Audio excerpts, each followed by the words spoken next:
Promotora pede apoio para a implementação de lei voltada às crianças até 6 anos. Câmara realiza sessão solene em homenagem ao aniversário de Pelotas. Emoção na chegada da tocha olímpica em Pelotas. O TV Câmara Notícias, segunda edição, começa agora.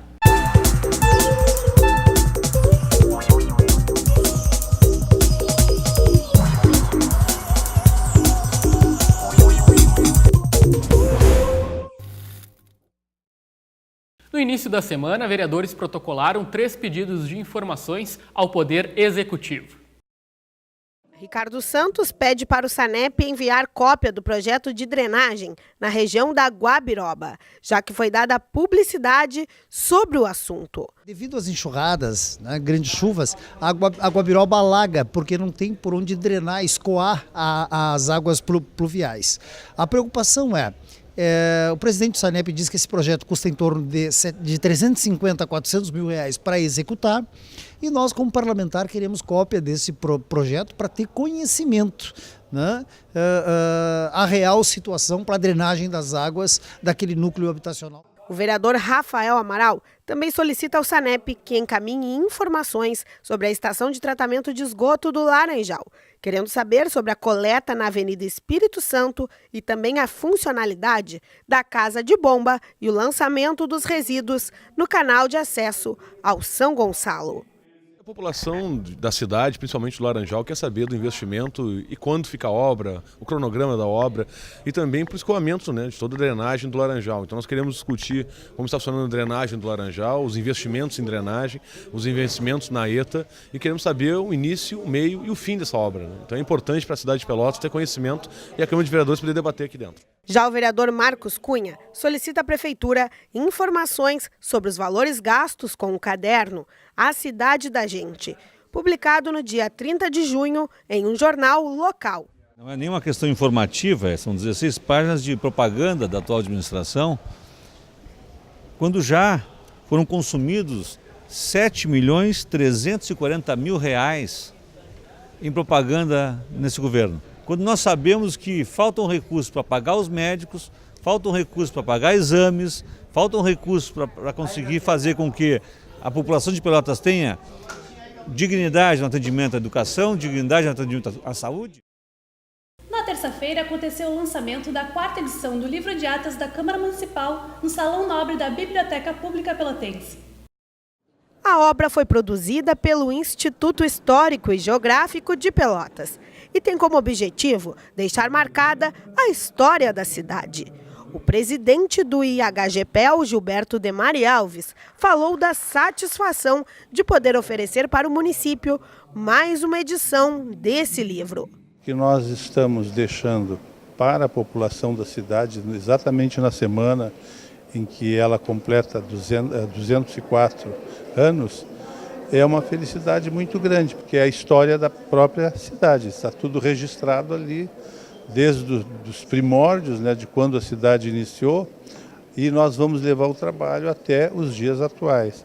Então nós já estamos com este volume no ano de 1873. O acervo retrata momentos vividos na cidade, discussões na área política e todos os acontecimentos no período de 1861 a 1876. Dentre as curiosidades estão fatos relacionados aos acessos da cidade. Que trata do traçado da cidade e da construção dos pontilhões que uniam algumas partes, porque a cidade era atravessada não só pelo Santa Bárbara, pelo Fragata, pelo Pepino, mas tinham outras sangas que com o tempo se transformaram em canais de escoamento d'água.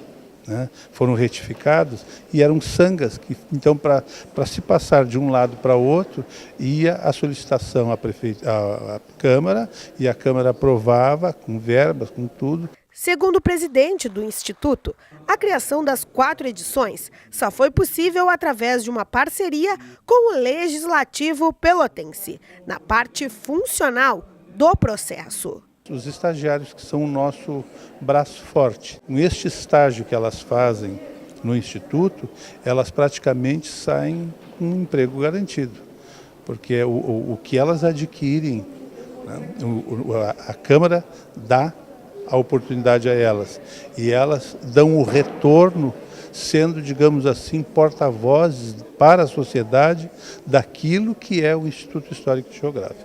Quem representou a Câmara no ato foi o chefe da assessoria jurídica da casa, Pedro Bittencourt Júnior, que falou sobre a importância do livro.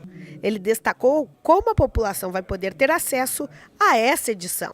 É uma honra, né, vir aqui representando o Legislativo Pelotense, né, dizendo que após o lançamento oficial do livro, ele estará à disposição com o IHGPEL, também com a Biblioteca Pública e lá na Câmara Municipal de Pelotas para os interessados, os historiadores, os pesquisadores, né, e a comunidade em geral. Pedro Bittencourt ainda comentou que mesmo na era digital, as obras impressas são fundamentais para os registros históricos. O livro me parece que continua sendo a forma mais interessante de perenizar, de eternizar a história.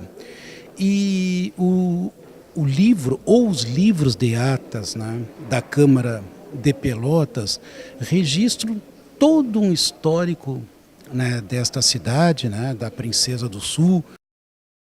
Promotora da Infância e Juventude pede auxílio ao Poder Legislativo para implementar em Pelotas a lei criada que desenvolve serviços e programas voltados aos cuidados de crianças até 6 anos. O marco legal da primeira infância foi sancionado neste ano e prevê que políticas públicas já existentes sejam atualizadas e que novas sejam criadas.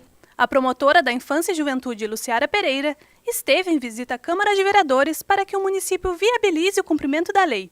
E o presidente da Casa, Ademar Ornel, já demonstrou apoio ao pedido. Nós estamos buscando não só o apoio da Câmara de Vereadores, como de todas as instituições do município, para que Pelotas realmente tenha uma política de proteção nessa esfera, né, que a gente possa criar programas eficientes que permitam o cumprimento dessa lei. Vamos ter um grupo de trabalho para discutir isso, para ver a função de cada um assumir seus compromissos e a partir daí então nós tentar melhorar essa questão que é muito importante em Pelotas. Uma audiência pública para discutir o tema já está marcada para o dia 1º de setembro. E no próximo bloco você confere a previsão do tempo e ainda uma entrevista com o médico Rony Quevedo sobre o projeto CPEL Mais Saudável. Nós já voltamos.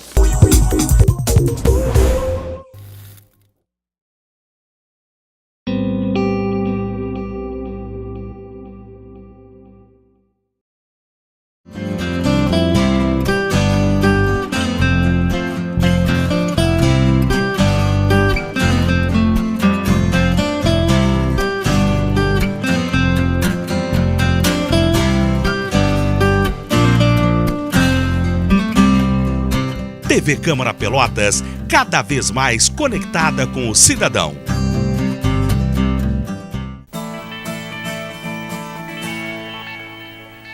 Pé no chão, chocolate quente, picolé no verão. Está contente, beijo roubado, fazer muitos gols, ver um namorado, assistir um show, comida de mãe, histórias de pai, carona pra praia, saber onde vai, banho de mar, sair por aí, sem hora pra voltar e se divertir. Sou feliz de cara, sou feliz na vida, sou feliz sem drogas, sempre tem outra saída. Tem muitos motivos para você ser feliz sem drogas. Pacto, Programa de Auxílio Comunitário Toxicômano de Porto Alegre.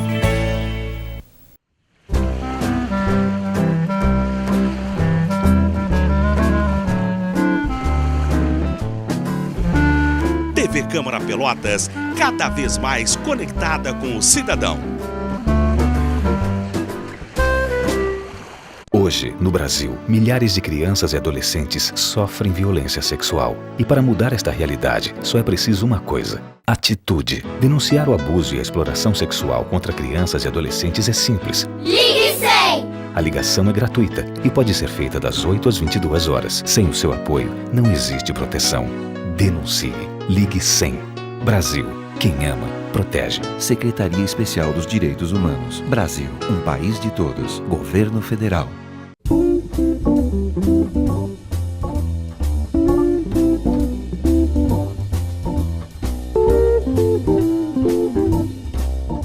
TV Câmara Pelotas, cada vez mais conectada com o cidadão.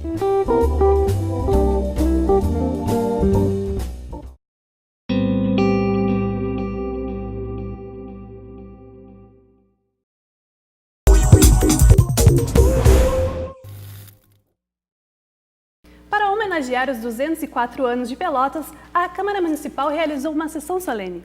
A cerimônia foi marcada pelas 17 homenagens entregues a pessoas e projetos que se destacaram na cidade. As honrarias foram concedidas por proposições dos parlamentares, onde os agraciados receberam o brasão de Pelotas ou os títulos de cidadão pelotense e emérito. De muita alegria nós podemos reconhecer nessa noite um grupo de pessoas que, pela sua ousadia, pela sua vontade de fazer, construir e constrói Pelotas. Para nós pelotenses, daqui, nato, onde vieram para cá de coração, é grande e importante poder prestar essa homenagem que vem da comunidade pelotense. O plenário ficou lotado por autoridades públicas, militares, civis e jurídicas. Dentre elas, a Corregedora-Geral de Justiça do Estado, desembargadora Iris Helena Nogueira, que na oportunidade representou o projeto Ronda da Cidadania e falou em nome dos homenageados. É motivo de muita satisfação, de muita alegria, de muita felicidade. É seguramente um momento inesquecível nas nossas vidas, nós que integramos o Poder Judiciário. Eu, na condição de pelotense, tenho a honra de estar aqui comemorando os 204 anos da minha terra natal, da querida Pelotas, e de receber essa honraria de um valor inestimável, vinda da Câmara de Vereadores de Pelotas. Depois do veranico de julho, o frio voltou. Mas quer saber como fica no final de semana? Confira agora na previsão do tempo.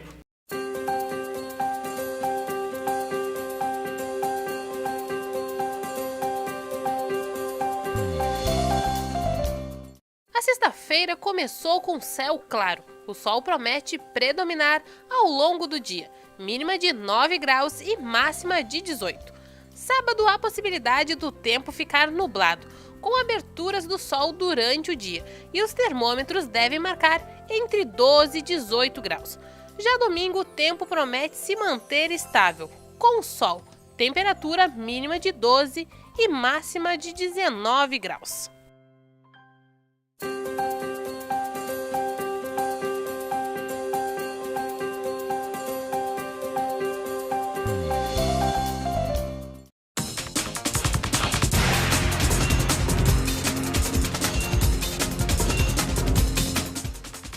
O dólar teve uma queda de 1,63% nesta sexta-feira.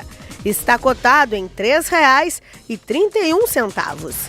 O euro também teve uma redução de 2,13% e hoje vale R$ 3,64. A queda também aparece no peso uruguaio. Porém, R$ 1 ainda está correspondendo a 11 centavos.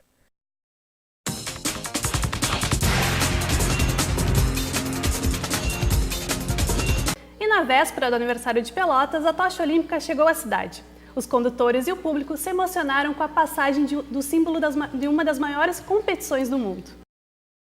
A chama, acesa em abril na Grécia, após atravessar o país, chegou a Pelotas e percorreu 8 quilômetros do bairro Fragata até o Mercado Público Central. Depois de receberem as orientações no 9º Batalhão de Infantaria Motorizado, os condutores se dirigiram ao ônibus oficial em meio a fotos e comemorações para iniciar o percurso. A primeira pelotense a conduzir foi a paracanoísta Andréia Pontes. Ela sonhava em ser jogadora de vôlei, mas em 2007, após um acidente automobilístico, perdeu os movimentos das pernas. Hoje faz parte da seleção brasileira de paracanoagem e espera se classificar e representar a cidade nas Olimpíadas deste ano.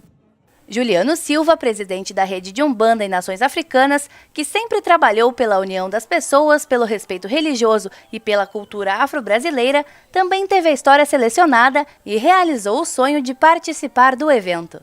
É uma grande emoção por representar um legado todo, né, que é um povo que vem atrás de mim, vamos dizer assim, nas minhas costas, leva um legado muito grande, né? Como presidente do REUNA, da Rede de Umbanda de Nações Africanas, é uma honra hoje conduzir a tocha, né, olímpica. Então, para mim, como condutor da tocha, como representante do povo afro, como representante na negritude de Pelotas, né, e também posso dizer como representante da Câmara de Vereadores, é um orgulho imenso em conduzir esse grande símbolo de amor, de paz e união entre os povos, que é a tocha olímpica.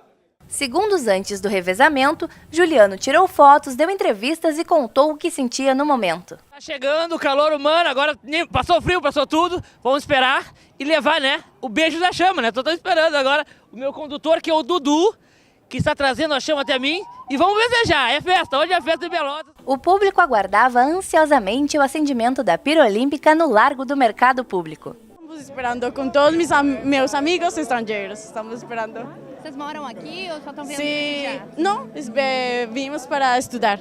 Estudamos em Rupel e moramos muito perto daqui. Sim. E como é que está sendo para ti acompanhar esse evento, assim, esse momento único no Brasil? Ah, muito legal, porque você só tem uma oportunidade. Aqui no Largo do Mercado acontece o momento mais esperado pelos pelotenses, a chegada da chama olímpica. Eu não vou ver mais uma Olimpíada no Brasil. Não estarei no Foram 37 condutores que se revezaram a cada 200 metros. A última que levou a tocha até o palco principal, que recebeu diversas atrações desde o início da programação, foi a professora de ginástica artística Ana Luísa Levien. A ela foi dada a honra de acender a chama. Está acesa a pira de celebração aqui em Pelotas! O programa O CEPEL Mais Saudável oferece hoje a oportunidade para que crianças e adolescentes de 5 a 14 anos realizem o teste de acuidade visual. O autor dessa iniciativa é o médico Rony Quevedo, que está conosco aqui na bancada do CN para falar sobre isso. Seja bem-vindo, doutor. Agradeço a oportunidade de poder levar até a comunidade como um todo, né, esse programa, projeto Vivendo, que está vinculado ao CEPEL Mais Saudável. Hoje, durante o dia, estamos recebendo na Universidade, Campus 1, então o CEPEL, na capelania, crianças com idade de 5 a 14 anos para passarem pelo teste de acuidade visual escala de Snellen. Um teste simples, em que com um tapa-olho, que se eu puder agora podemos tentar fazer contigo, né? Tu tapa primeiro o olho esquerdo, tá? Vira o tapa-olho, que aí tem o nosso patrocinador, né? E tem ainda também a pessoa que elaborou o logotipo. Eu vou te perguntar uma letra de cada linha, simbolizando o E, se tu já és alfabetizado. Se não, nós criamos uma situação em que são os dedos, os garfos, as pontinhas, a cerquinha. Tá? Sim, sim. Então eu vou fazer uma letra de cada linha, tá? Tu vai me dizer para que lado está virado. Tá bem. Tá? Vamos lá. Esquerda, né? Isso. Aqui para onde? Esquerda. Aqui. Para baixo. Esquerda. Direita. Direita. A linha de baixo eu vou fazer toda. Como tu não tivesse nenhuma intercorrência aqui no meio, nenhuma falha, eu faço toda a linha inferior, né? Tá. Tu acertas toda a linha inferior. Tá perto? Tá certo? Sim, Vamos ver. sim. Isso tem que ser feito a uma distância de 5 metros. Sim. Correto? Deu certo. A tua visão do olho direito é V igual a 1. Visão normal. Tu vais cobrir o olho esquerdo agora. Desculpa, o olho direito, né? Sim. Mas vamos fazer do outro lado. Para baixo. Isso. Direita, direita, para cima, esquerda. Vamos supor direita. que aqui tu tenhas alguma dificuldade, tu erres, tá? Tu diga que é para cima ou é para a direita. Então eu volto para a linha anterior. Claro. E se a linha anterior tu lês com nitidez, a tua visão para este olho é V, essa fração, V2, V1 terço. 1 terço. Então naquela linha em que há dificuldade, eu tento corrigir com a linha anterior. Esse é o teste. Claro. Feito com este tipo de tabela, que eu tenho para oferecer para qualquer entidade, o qualquer não é pejorativo, é todas as entidades que quiserem, eu tenho uma tabela para oferecer, para treinar essas pessoas, e que esses locais, escolas, UBSs, centros de associação de bairros, eu treino a pessoa e ela realiza o teste. Hoje, na universidade, a gente está fazendo o teste, e aquelas crianças que mostraram alteração, a gente encaminha ou para o SUS ou para uma rede particular que a pessoa esteja vinculada. O teste é muito simples. A duração de cada um, Sim. embora a criança possa ter alguma dificuldade, não dura mais de 4, 5 minutos. Essas tabelas e esse tapa-olho eu obtive com os parceiros, né, que é aqueles que entendem da importância desse teste. Nessa faixa etária, de 5, 6, 7, até 8, 9, 10 anos, a relação da criança com o ambiente é mais de 85%. Né? E de 10 a 15% também das crianças nessa faixa tem alguma alteração visual. E com esse teste a gente pode observar se existe a necessidade do encaminhamento ao oftalmologista. Esse teste não se encerra hoje aqui. Em datas determinadas, a universidade faz essa disponibilidade para a comunidade, né? E em outras datas a gente também apresenta esse tipo de oferta, né? Hoje, aqueles que quiserem e se puderem colaborar com 1 quilo de alimento para a gente encaminhar para uma entidade, serão muito bem-vindos. Se não tiver, também não importa. E doutor, como é que surgiu essa iniciativa então? Esta iniciativa é um programa de governo federal que existe há quase 30 anos. Nós fizemos há um tempo atrás na Secretaria Estadual, a coisa evoluiu, teve uma certa repercussão e depois arrefeceu. E há 3 anos atrás a gente retomou esse processo e ele andou pela Câmara de Vereadores, que se tornou lei municipal, que foi vetada por uma atitude legal do senhor prefeito, né, porque gerava custo para a prefeitura, mas está sendo refeito, revisto, e eu creio que dentro de um pouco tempo a gente terá essa disponibilidade, tipo assim, uma boa obrigação, né, que as crianças possam fazer o teste de visão. Até porque crianças nessa faixa etária, elas não se queixam de dificuldade visual. E quem nunca fez o teste de Snellen, teste de visão, não sabe o que é visão normal. Então, uma criança que tem uma deficiência e não fez o teste, para ela enxergar bem aquilo que ela enxerga como deficiência. Ela já está acostumada. Já está acostumada. Então, isso é de uma importância assim, muito interessante, muito envolvente. Né? E quais... No mundo hoje, existem 40 milhões de cegos que poderiam ter sido prevenidos. Sim, e é por isso a importância, né? Um teste tão rápido e tão simples de ser feito. Né? E quais são os principais problemas de visão que acarretam a partir dessa idade? Nessa idade, o maior problema é a dificuldade visual, que a criança pode nascer com ela ou ela pode aparecer por um traumatismo, por desvio ocular, né? Às vezes problemas de conjuntivite repetitivas, né? Mas o que mais importa é a gente ter noção, por um teste muito simples, de que essa criança tenha, durante essa fase de crescimento, de formação do olho, da fisiologia do olho, da maturidade do olho, que vai até quase 10, 12 anos, que ela passe por essa observação em torno de cada ano, a cada 2 anos, para observar se tem essa alteração ou alguma outra que possa surgir de forma silenciosa. Né? Então, pela facilidade do teste, pelo baixo custo que pode gerar para alguma instituição, até para o SUS, né? Isso essa ação é muito louvável, até porque o custo com um cego é muito grande, né? E não tem por que hoje em dia, com o recurso que nós temos, que uma criança se desenvolva com falta de visão, podendo fazer um teste dessa simplicidade e que muda a qualidade de vida das pessoas, não só da pessoa que tem essa intercorrência, como também dos que convivem com ela. E o senhor tem conhecimento de alguma história dessas que foi mudada a partir desse teste que ele marcou? Tem conhecimento até de crianças que eu já fiz muitos testes, já fiz, sem exagero, milhares de testes. Já peguei crianças, já fiz teste em crianças que ela não enxergava da metade da tabela para baixo. Tá? Algumas carentes, outras não. E crianças que usavam isso porque tinham, por essa falta de visão, elas tinham atividades de hiperatividade na escola, né? E estavam sendo relegadas porque, como ela não sabia qual era o problema da sua dificuldade, ela ficava inquieta, né? Então, isso foi corrigido, né, pelo uso da lente, pelo uso do óculos, né? E o senhor recomenda, então, que os pais levem a partir de que idade para fazer os testes? Isso pode ser feito desde a primeira infância, né? Das menores, tem testes especializados para crianças com menos de 4 anos, que o pediatra pode fazer, e o pediatra no postinho, o pediatra nos ambulatórios da Universidade Federal e da Universidade Católica. Crianças menores fazem um outro tipo de teste, mas a partir de 5 anos, até para adultos, esse teste tem validade, né? Eu creio que sempre que o pai ou a mãe notar alguma dificuldade da criança se habituar com os brinquedos, com os brinquedos conhecidos, com as coisas que ela costuma utilizar em casa, no lar, né? Se notar alguma alteração, levar para um ambulatório, se tiver até 4 anos, para o pediatra com especialidade, ou para o oftalmologista, porque tem um teste especial para essas crianças com brinquedinhos. Acima de 4,5, 5 anos, esse teste é o suficiente.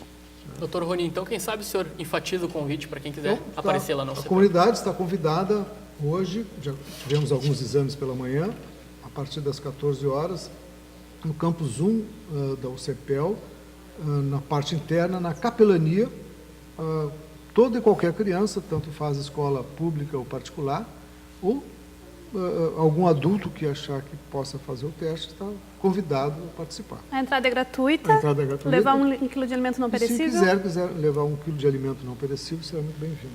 Ok, então obrigada. Obrigado, doutor Rony. Eu agradeço. Bom dia. E o TV Câmara Notícias, segunda edição desta sexta-feira, fica por aqui. Acompanhe a nossa programação e tenha mais informações. Tchau.